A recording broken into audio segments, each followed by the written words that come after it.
Assalamu alaikum wa rahmatullahi wa barakatuh. Bienvenue sur Révélation de l'Islam.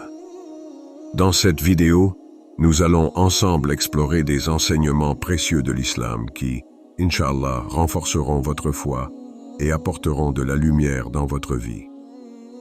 Dans un monde où les distractions sont nombreuses et les influences variées, il est essentiel de savoir avec qui nous choisissons de partager notre temps et notre énergie. Certaines relations peuvent être des sources de lumière, nous poussant à grandir spirituellement, tandis que d'autres peuvent nous entraîner dans l'oubli de notre but ultime. Aujourd'hui, nous allons explorer 5 types de personnes qui peuvent, sans même le vouloir, nous éloigner d'Allah et nuire à notre cheminement spirituel. Ce sont ces influences subtiles mais puissantes qu'il est crucial d'identifier et de comprendre. Avant de continuer, un petit rappel. Abonnez-vous à la chaîne pour ne pas manquer nos prochaines vidéos. Si ce que vous voyez vous plaît, un like serait grandement apprécié et n'hésitez pas à partager vos réflexions en commentaire. Merci pour votre soutien continu. Yeshéin, l'égoïsme et la vanité. Dans le monde qui nous entoure, les appels à la reconnaissance et à l'honneur sont omniprésents. Nous vivons dans une époque où l'image, la réputation et la quête de l'admiration des autres peuvent parfois dominer notre vie. Les réseaux sociaux, les attentes sociales et même les dynamiques familiales et amicales peuvent nous pousser à chercher constamment l'approbation des autres.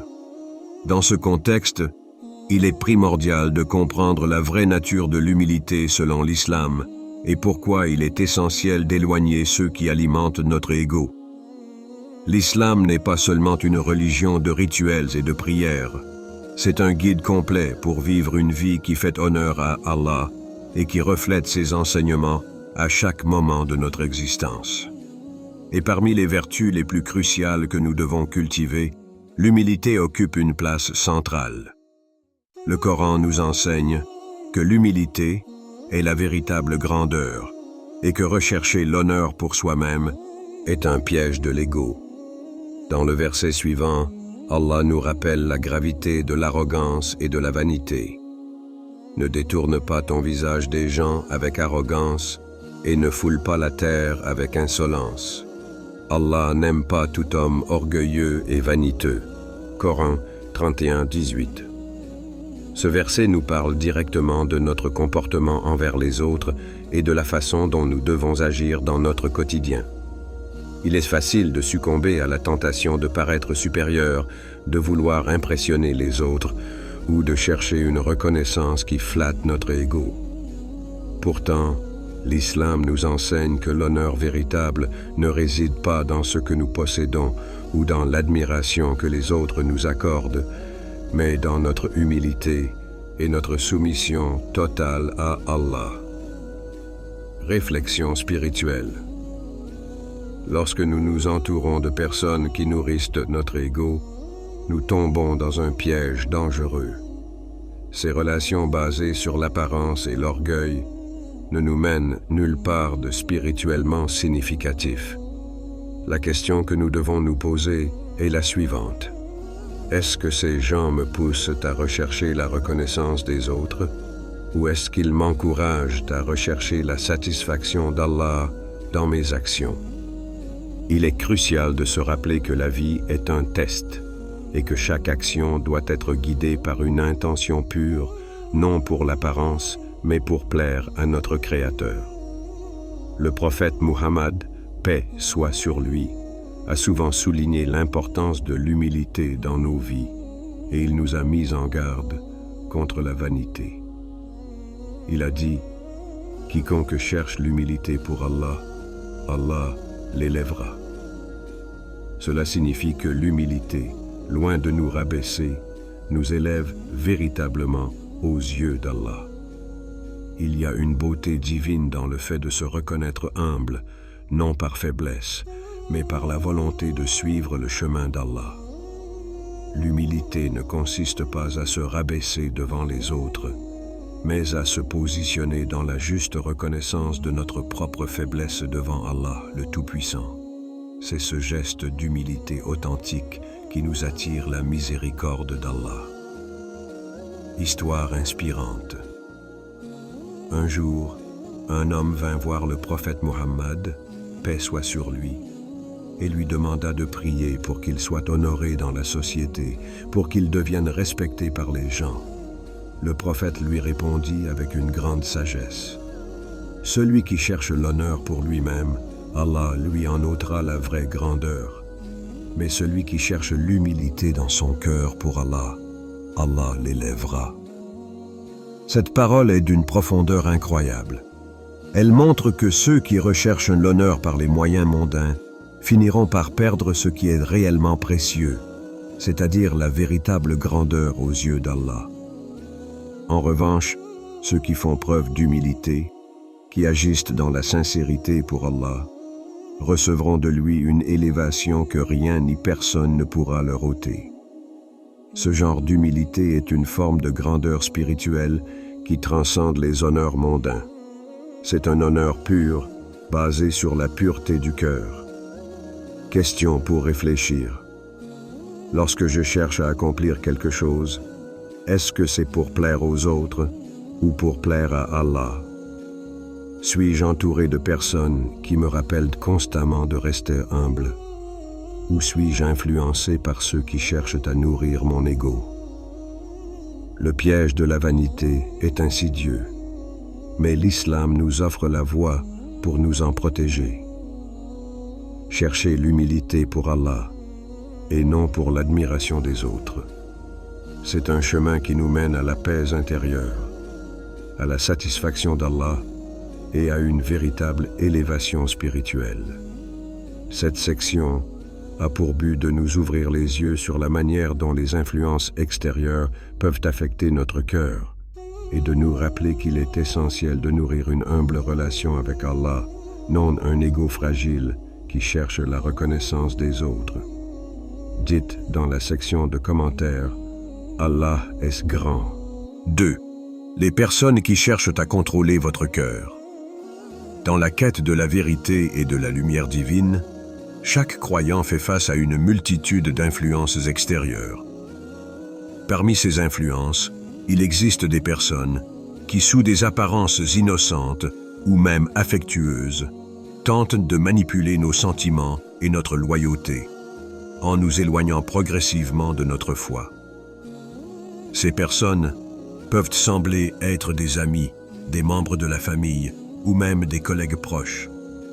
Leur méthode, subtile mais dangereuse, consiste à semer des doutes ou à pousser à placer les liens humains avant l'obéissance à Allah. Le danger est réel. Lorsqu'une personne commence à vous influencer pour que vous fassiez des compromis sur vos valeurs religieuses ou spirituelles, la ligne entre la fidélité à votre foi et la loyauté à des causes terrestres peut devenir floue.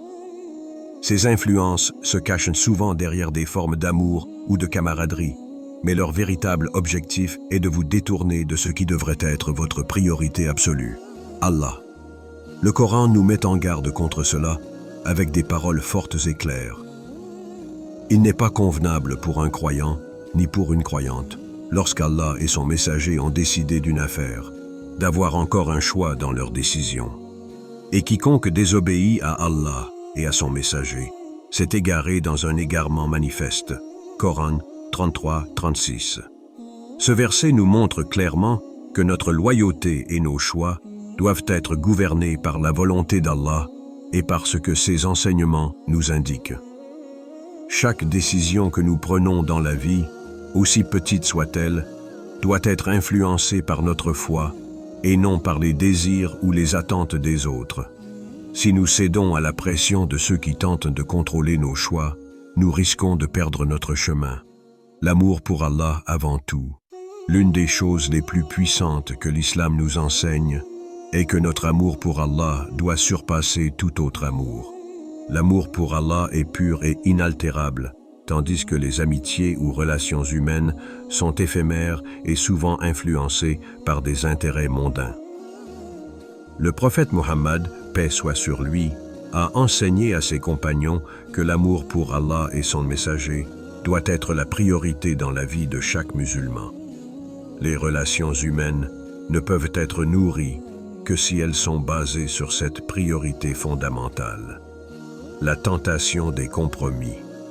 Avez-vous déjà eu cette expérience où, face à un choix difficile, vous vous êtes senti pressé de faire un compromis sur vos valeurs spirituelles?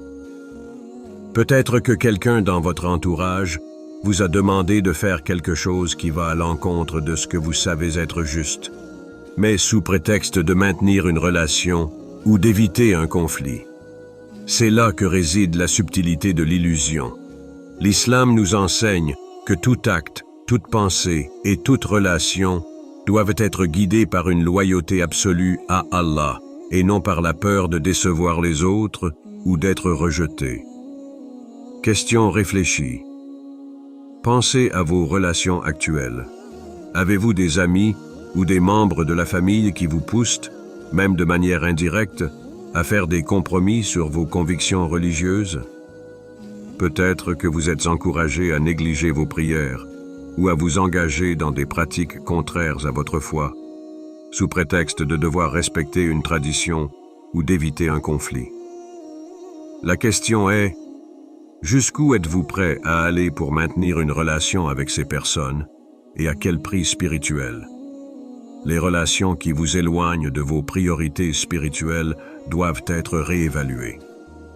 L'amour pour les autres, aussi noble soit-il, ne doit jamais surpasser l'amour pour Allah. L'islam nous enseigne que notre cœur doit être purifié et dirigé uniquement vers Allah, et non vers des désirs humains ou des causes qui peuvent nous égarer. Le piège de l'amour aveugle. Il est aussi important de comprendre que l'amour pour les autres ne signifie pas forcément qu'il doit se faire au détriment de notre foi. L'islam nous enseigne à aimer ceux qui nous entourent, mais dans les limites fixées par Allah. L'amour véritable est celui qui nous rapproche de la vérité divine. Lorsque vous aimez quelqu'un, qu'il soit membre de votre famille ou un ami proche, cet amour doit être un amour qui renforce votre foi et vous guide dans la voie d'Allah, pas un amour qui vous pousse à transgresser les règles divines. Histoire inspirante. Le prophète Muhammad, paix soit sur lui, a connu des épreuves similaires, notamment lorsque ses compagnons se sont retrouvés face à des choix difficiles entre leur loyauté envers leur famille et leur foi. Dans l'un des moments les plus poignants de la Sira, histoire de la vie du prophète, le prophète a dit à ses compagnons: « Il n'est pas de véritable amour tant que vous ne placez pas Allah et son messager avant tout. » Cette déclaration est une leçon puissante sur l'équilibre à maintenir entre nos relations terrestres et notre dévouement à Allah.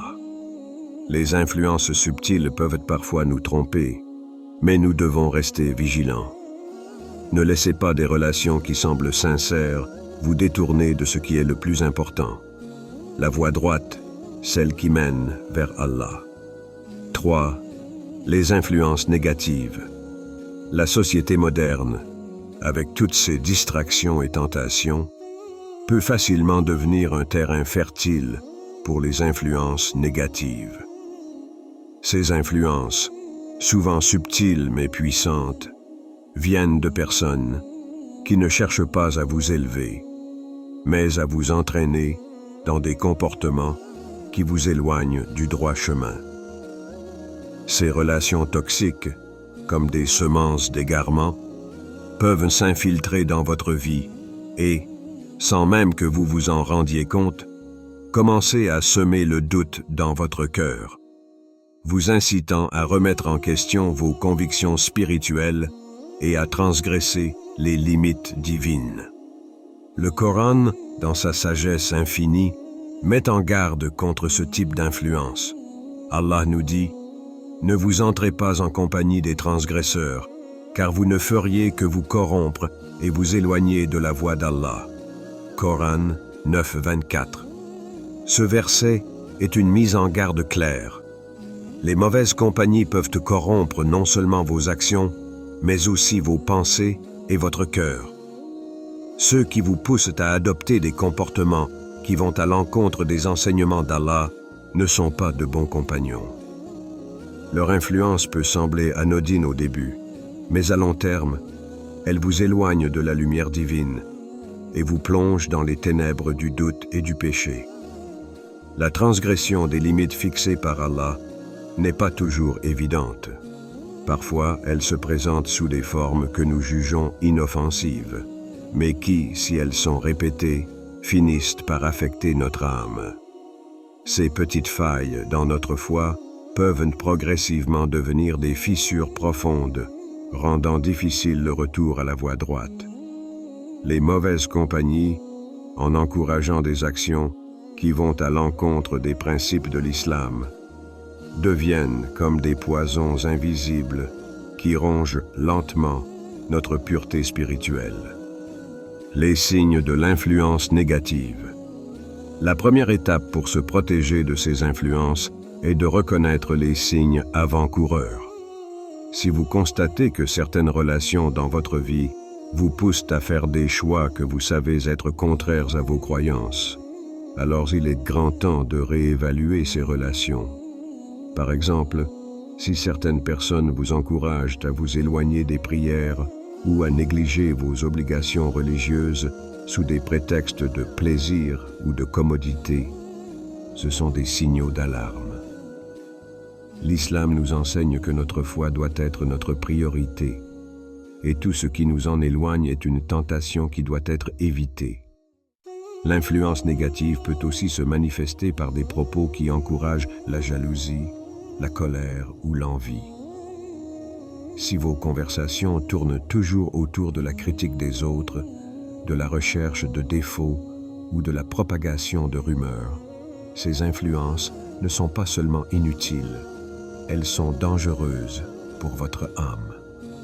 Le prophète Muhammad, paix soit sur lui, a dit « Le croyant n'est ni celui qui ment, ni celui qui répand des rumeurs, ni celui qui cherche à blesser son prochain. » Le danger des petites transgressions. Ce qui commence par de petites transgressions, comme manquer une prière, juger les autres ou se laisser entraîner dans des comportements nuisibles, peut rapidement se transformer en une spirale de péché. À force de céder aux influences négatives, on commence à banaliser ces petites actions et à les considérer comme insignifiantes. Cependant, le Coran nous rappelle que chaque petite action compte. Le prophète Muhammad, paix soit sur lui, nous enseigne que même les petites actions qui semblent sans importance sont notées par Allah, et qu'elles peuvent soit nous rapprocher de lui, soit nous en éloigner. Cela nous amène à une question cruciale. Est-ce que je permets aux petites influences négatives dans ma vie de croître et de se transformer en péché plus grave? Cela peut être difficile à accepter, mais la réalité est que l'âme humaine est fragile et chaque mauvais choix, même minime, peut avoir un impact profond sur notre relation avec Allah. Histoire inspirante. Il existe un hadith où un homme vint voir le prophète Muhammad, paix soit sur lui, en lui avouant qu'il avait été attiré par des mauvaises actions à cause de la mauvaise compagnie qu'il fréquentait. Le prophète lui répondit avec une sagesse pleine de clarté. « Si tu veux purifier ton cœur, éloigne-toi des mauvaises influences et entoure-toi de ceux qui t'élèveront spirituellement. » Cette histoire est un rappel puissant que l'entourage joue un rôle crucial dans notre croissance spirituelle. Si nous nous entourons de personnes qui ne partagent pas nos valeurs religieuses ou qui nous incitent à pécher, il devient de plus en plus difficile de rester ferme sur la voie droite. Mais si nous choisissons d'être en compagnie de ceux qui cherchent sincèrement à se rapprocher d'Allah, leur présence nous fortifiera et nous guidera vers la lumière. Réflexion spirituelle. Prenez un moment pour réfléchir. Quelles influences avez-vous dans votre vie qui pourraient vous éloigner de votre foi? Évaluez vos relations et vos interactions sociales. Les personnes avec qui vous passez le plus de temps ont-elles un impact positif sur votre spiritualité? Ou bien vous pousse-t-elle à faire des compromis sur ce que vous savez être juste et sacré? Les mauvaises influences ne se contentent pas de vous détourner de la voie d'Allah. Elles corrompent votre cœur et vous éloignent de la lumière divine. Soyez vigilants, éloignez-vous de celles qui vous égarent et entourez-vous de ceux qui vous élèvent. Ainsi, vous préservez votre âme et votre connexion avec Allah. Avant de continuer, un petit rappel. Abonnez-vous à la chaîne pour ne pas manquer nos prochaines vidéos. Si ce que vous voyez vous plaît, un like serait grandement apprécié et n'hésitez pas à partager vos réflexions en commentaire. Merci pour votre soutien continu. 4. Les gens qui demandent constamment plus que ce que vous pouvez offrir. Dans la vie, nous sommes souvent confrontés à des situations où nous donnons aux autres, que ce soit de notre temps, de notre énergie, de notre amour ou même de nos ressources. L'islam nous enseigne à être généreux et à donner pour le bien d'Allah et de l'humanité. Cependant, il est essentiel de reconnaître qu'il existe des limites naturelles à ce que nous pouvons offrir. Ces limites ne sont pas seulement physiques ou émotionnelles, mais aussi spirituelles. Le défi réside dans la capacité à reconnaître ces limites et à ne pas permettre à ceux qui nous entourent de les dépasser. Il existe des individus qui, volontairement ou inconsciemment, nous sollicitent constamment pour des choses qu'ils savent que nous ne pouvons pas donner, ou du moins pas de manière saine. Ces personnes ne semblent jamais satisfaites et leurs demandes ne cessent de croître, laissant peu de place à nos propres besoins spirituels, physiques ou émotionnels. Leur pression peut devenir une source de stress, de culpabilité et d'épuisement. Mais l'islam, avec sa sagesse infinie, nous rappelle l'importance de reconnaître et de respecter nos propres limites. Le Coran nous enseigne cette vérité fondamentale. Allah n'impose à aucune âme une charge supérieure à sa capacité. Coran 2, 286. Ce verset est un des principes les plus réconfortants de notre foi. Il nous rappelle que chacun de nous, dans sa condition individuelle, a des limites naturelles. Si Allah ne nous impose pas une charge qui dépasse nos capacités, pourquoi devrions-nous permettre aux autres de nous faire sentir que nous devons toujours en faire plus? Les dangers de donner sans limite. Donner est une belle vertu, mais il est important de comprendre que le fait de donner sans jamais fixer de limite peut avoir des conséquences néfastes. Premièrement, cela peut conduire à un épuisement spirituel et physique. Lorsque nous donnons constamment sans prendre soin de nous-mêmes, nous nous vidons de notre énergie, de notre temps et de nos ressources. Ce type de générosité, bien qu'il puisse sembler noble, finit par nuire à notre bien-être général, ce qui peut affecter non seulement notre santé physique, mais aussi notre connexion avec Allah. En outre, une générosité sans limite peut parfois nous conduire à de mauvaises intentions. Nous pouvons commencer à donner, non pas pour Allah, mais pour la reconnaissance des autres, ou par culpabilité. Cette perte d'intention pure transforme un acte de bonté en un fardeau, et ce fardeau peut nuire à la pureté de notre cœur et de nos actions. Le prophète Muhammad, paix soit sur lui, a toujours montré l'exemple d'une générosité mesurée, sachant quand et comment donner, sans se laisser envahir par des demandes incessantes. Il a dit « La meilleure des actions est celle qui est modérée, même si elle est petite. » Cela nous enseigne l'importance de la modération dans toutes nos actions, y compris dans le don. Donner avec modération préserve notre énergie et nous permet de rester concentrés sur notre chemin spirituel tout en aidant les autres. Équilibrer les responsabilités avec la modération. Il est facile de se laisser emporter par les demandes incessantes des autres, mais il est crucial de se rappeler que nos premières responsabilités sont envers Allah, puis envers nous-mêmes.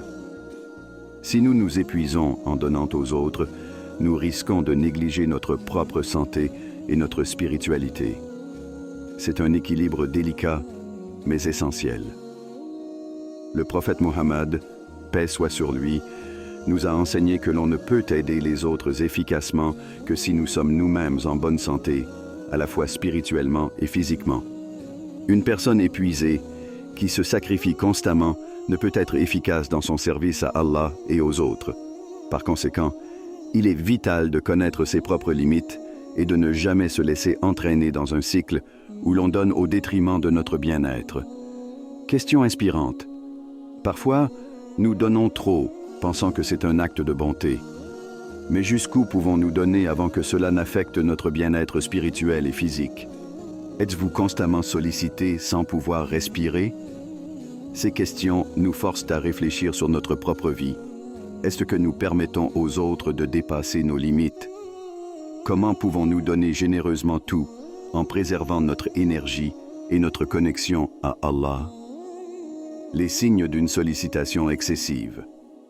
Reconnaître quand vous êtes en train de dépasser vos limites peut être difficile, surtout lorsqu'il s'agit de personnes proches de nous. Cependant, il existe des signes clairs. Si vous commencez à ressentir du stress, de l'anxiété ou de la culpabilité, lorsque vous ne pouvez pas satisfaire les demandes des autres, c'est un indicateur que vous êtes poussé au-delà de vos limites. Il est essentiel de mettre en place des frontières saines et de ne jamais perdre de vue ce qui est véritablement important, votre santé spirituelle et votre relation avec Allah.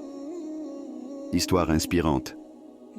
Il y a une histoire d'un compagnon du prophète Muhammad, paix soit sur lui, qui, malgré ses nombreuses responsabilités envers sa famille et ses amis, cherchait à aider tout le monde autour de lui. Cependant, il a été conseillé par le prophète, paix soit sur lui, de ne pas se sacrifier au point de négliger ses propres besoins. Le prophète lui a dit, « Ton âme a des droits sur toi, tout comme ta famille a des droits sur toi. » Ce conseil simple mais puissant nous rappelle que notre première responsabilité est envers nous-mêmes.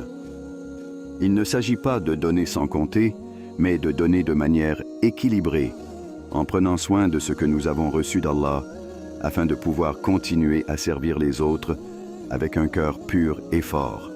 Réflexion spirituelle. Équilibrer les demandes des autres avec vos propres limites est un acte d'amour et de sagesse. Ne laissez jamais la pression sociale ou la culpabilité vous éloigner de ce qui est le mieux pour votre bien-être spirituel. L'islam nous enseigne à être généreux, mais aussi à être conscient de nos limites afin de ne jamais perdre de vue notre objectif ultime, la satisfaction d'Allah. 5. Les gens qui vous éloignent de votre foi. Dans ce monde, il existe des relations qui, sans que nous nous en rendions toujours compte, ont un impact profond sur notre foi. Certaines personnes dans notre entourage, bien qu'elles puissent être gentilles et bienveillantes d'une manière humaine, nous éloignent peu à peu de notre relation avec Allah. Leur compagnie ne nous rappelle pas la grandeur de notre Créateur, elle ne nous incite pas à faire le bien, à nous améliorer spirituellement ou à poursuivre notre croissance dans la voie d'Allah. C'est là que se trouve l'une des plus grandes épreuves de la vie. Reconnaître les personnes qui ne nous rapprochent pas d'Allah et avoir la sagesse de prendre du recul avant qu'elles n'influencent négativement notre foi. Le test ultime, le plus simple mais aussi le plus difficile, pour savoir si une relation est bénéfique pour notre âme, est de se poser une question essentielle. Est-ce que cette relation me rapproche-t-elle de mon Créateur? Si la réponse est non, alors il est temps d'évaluer sérieusement la nature de cette relation. Certaines relations, même si elles sont agréables et chaleureuses à l'extérieur, peuvent être des obstacles invisibles qui nous détournent du droit chemin. Le Coran nous donne une lumière précieuse à ce sujet. Les vrais croyants sont ceux dont les cœurs sont remplis de la crainte d'Allah et qui sont animés par cette crainte à chaque étape de leur vie. Coran 13, 28. Ce verset met l'accent sur la nécessité d'avoir des relations et des amitiés qui nourrissent notre foi, nous incitent à être conscients de notre Créateur et à être constamment motivés pour accomplir ce qui plaît à Allah. Il est donc essentiel de reconnaître que tout ce qui nous éloigne d'Allah doit être évité, même si cela semble parfois être une amitié sincère ou une relation proche. L'importance du rappel d'Allah. L'un des signes d'une relation bénéfique est qu'elle nous rappelle Allah. particulièrement lorsque nous sommes distraits par la vie ou ses défis. Le prophète Mohammed, paix soit sur lui, nous a constamment encouragés à être entourés de ceux qui nous élèvent spirituellement. Les véritables amis sont ceux qui, dans nos moments de doute, nous rappellent de revenir à Allah, de prier avec sincérité et de rester ferme sur notre foi. Si, au lieu de cela, certaines relations nous encouragent à négliger nos prières, à faire des compromis sur nos principes ou à ignorer les enseignements d'Allah, elles deviennent un danger pour notre âme. Les mauvaises influences peuvent parfois être déguisées en amitié banale, mais elles détournent notre cœur de ce qui est essentiel. Lorsqu'une personne nous entraîne dans des discussions futiles, dans des actions qui ne servent à rien sur le plan spirituel ou dans des comportements qui nuisent à notre foi, il est impératif de prendre du recul. Ces influences toxiques ne sont pas toujours évidentes et peuvent se cacher sous des excuses comme « tout va bien, ce n'est pas grave » ou « c'est juste une petite déviation ». Mais chaque déviation, même minime, peut nous éloigner davantage d'Allah, et cela commence souvent par des petites étapes qu'on finit par accepter inconsciemment. L'importance de s'entourer de personnes qui vous élèvent spirituellement. Le prophète Mohammed, paix soit sur lui, a dit « L'ami vertueux est comme le vendeur de musc, même si tu n'achètes pas, tu profiteras de son parfum. » Cette métaphore est pleine de sagesse. Le vendeur de musc, même sans qu'on lui achète quoi que ce soit, laisse une trace de son parfum qui nous imprègne. De même, un ami vertueux ne cherche pas à nous manipuler ou à nous contraindre à agir de manière conforme à sa volonté, mais par sa propre vertu, il nous inspire à devenir meilleurs et à nous rapprocher de notre Créateur. Il n'a pas besoin de mots parfaits pour nous élever.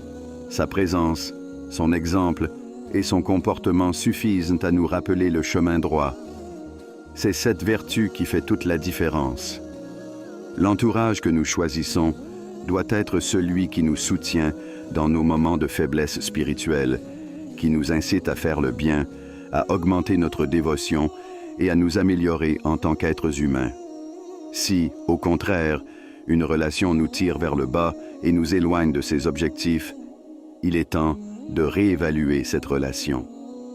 Réflexion spirituelle. Prenez un moment pour réfléchir à votre entourage. Les gens qui vous entourent vous rappellent-ils souvent Allah? Vous encouragent-ils à accomplir de bonnes actions et à rester ferme dans votre foi? Ou, au contraire, vous poussent-ils à négliger vos obligations religieuses et à accorder moins d'importance à la prière, au jeûne ou aux bonnes actions? Histoire inspirante. Il y a un compagnon du prophète Muhammad, paix soit sur lui, qui se confia un jour au prophète en lui demandant conseil sur l'importance de choisir des amis vertueux. Le prophète lui répondit, « L'ami vertueux est comme le vendeur de musc, même si tu n'achètes pas, tu profiteras de son parfum. » Cette réponse illustre parfaitement l'impact que peut avoir une relation spirituelle positive sur notre propre cheminement. Les relations qui vous éloignent de votre foi sont dangereuses pour votre bien-être spirituel. Il est essentiel de s'entourer de personnes qui vous rappellent toujours Allah, qui vous encouragent à être meilleurs et qui vous poussent vers des actions qui plaisent à votre Créateur. C'est ainsi que nous trouvons la véritable amitié, une amitié qui transcende ce monde et nous guide vers l'au-delà. Il est de notre responsabilité de protéger notre cœur et notre âme des influences qui nous éloignent de notre Créateur. Choisir judicieusement nos compagnons et nous entourer de ceux qui nous élèvent spirituellement est une clé pour rester ferme dans notre foi. Ne laissez personne vous détourner de ce qui est essentiel et rappelez-vous que les véritables amis sont ceux qui vous rapprochent d'Allah, ceux qui vous encouragent à rester sur le droit chemin, quelles que soient les épreuves. Avant de terminer, si cette vidéo vous a été utile et que vous souhaitez continuer à apprendre et grandir dans la foi, n'oubliez pas de vous abonner à Révélation de l'Islam et d'activer la cloche pour recevoir toutes nos nouvelles vidéos.